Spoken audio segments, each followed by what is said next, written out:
Welcome back. साल का first quarter जो कि किसी भी बिजनेस के लिए लीन पीरियड माना जाता है, पर बॉलीवुड के लिए क्या ये फर्स्ट क्वार्टर उतना ही धमाकेदार रहेगा?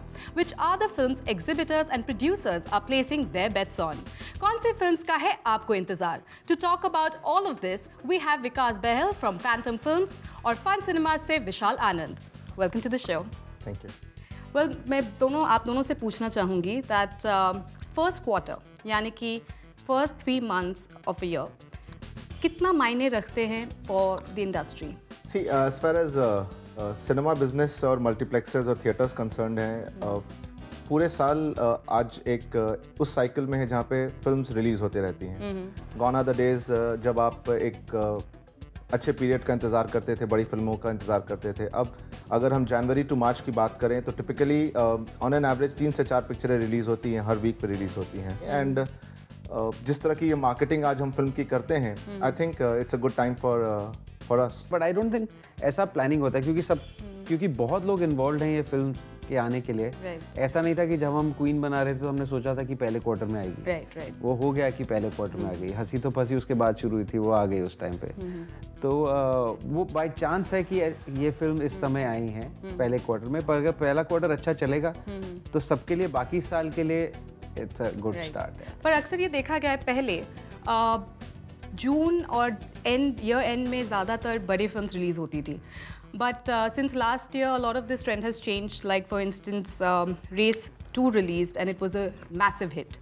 So is there a change of trend now? Do you see that happening? You can't single out the fact कि जनवरी से पिक्चरें जब स्टार्ट होती हैं, और टिपिकली मल्टीप्लेक्सेस के लिए भी एक ऐसा होता है कि उनका फाइनेंशियल ईयर एंड होता है ये क्वार्टर। एंड हमारा भी एक अपना पर्सनल इंटरेस्ट होता है कि हम पिक्चरें पुश करें एंड हमारे जो टारगेट्स हैं हम उसको अपना ओवर अचीव करना या अचीव करने का कोशिश रहता है। So I think it's a great period for the content to come in this period. तो विकास, आपकी film Queen was supposed to release in October is what you were telling us, लेकिन it's releasing now.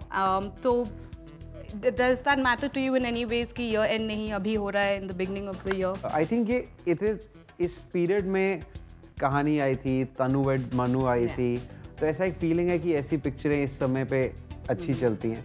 पर I think वो अच्छी picture define कर जाती है कि ये पीरियड अच्छा है कि बुरा है। And Vishal, as an exhibitor, which films are you betting on this year? Starting obviously Jai Ho, गुंडे बहुत प्रॉमिसिंग लग रही है बिकॉज जिस तरह का ट्रीटमेंट है पिक्चर का, जिस कैनवस पे पिक्चर बनी है, right from single screen to multiplexes, Shaadi Ke Side Effects, Happy Ending, Salman Saif की बात करें, क्वीन मैं करा रहा था, I was waiting for that. हंसी तो फंसी। सो ये सब पिक्चरें बारिंग जय हो अगर आप देखेंगे तो ये सब टिपिकली इमर्जिंग ट्रेंड्स की फिल्म है जो मल्टीप्लेक्सेस में revenue wise I can proudly से कि ये सब पिक्चरों का मल्टीप्लेक्स रेवेन्यू सबसे मैक्सिमम आता है। 50 से 60% का जो कंट्रीब्यूशन होता है मोस्टली पिक्चरों का मल्टीप्लेक्स से आ जाता है। सो ये सब पिक्चरें हैं। पर मैं सबसे ज़्यादा एक्साइटेड हूँ गुंडे के लिए।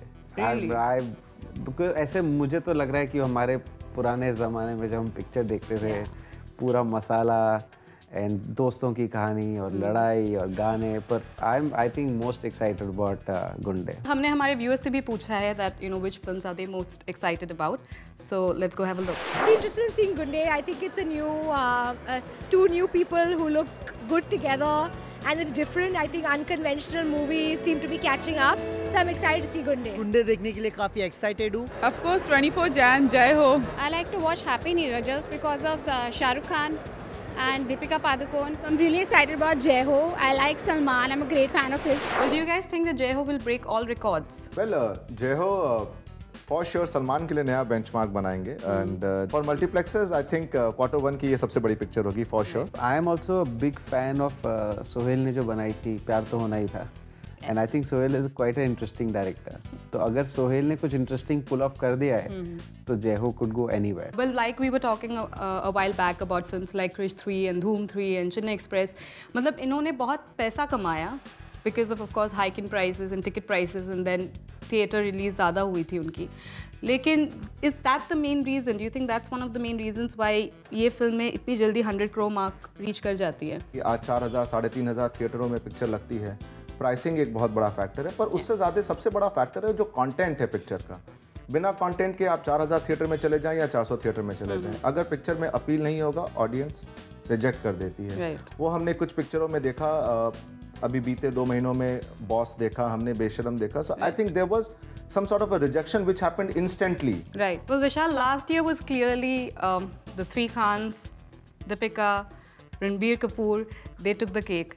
तो इस साल आप दोनों किन पर बेट कर रहे हो? आज एक इमर्जिंग ट्रेंड जो टिपिकली जो फिल्म जिस तरह से निकल कर आई है, अगर आप बात करें कुणाल कपूर की बात करें, आशिकी में, फुकरे में कोई नॉन स्टार कास्ट था, इसके अलावा विकी डोनर की अगर हम बात करें, आयुष्मान खुराना उस समय कुछ नहीं थे, आज he has a certain standing, पर कंटेंट अच्छा होगा, पिक्चर अच्छी होगी, ऑडियंस देखती है। आई थिंक कि जो द खान, रणबीर, वो पैसा लेकर आते हैं इंडस्ट्री में, उसी की बदौलत विकी डोनर और कहानी जैसी पिक्चरें बनती हैं, तो इट्स वेरी इंपॉर्टेंट कि उनकी पिक्चर अच्छी चले ताकि हम पैसा आए और उससे हम और पिक्चर बनाएं जो भी अच्छे चले और एक्सपेरिमेंट कर सकें। हाँ, बिकॉज फाइनली इंडस्ट्री में पैसा चाहिए जिससे एक्सपेरिमेंटेशन बढ़ेगा, जिससे फिल्म ज़्यादा बेहतर बनेगी, और आई think it's very important that the Khan's movies do well.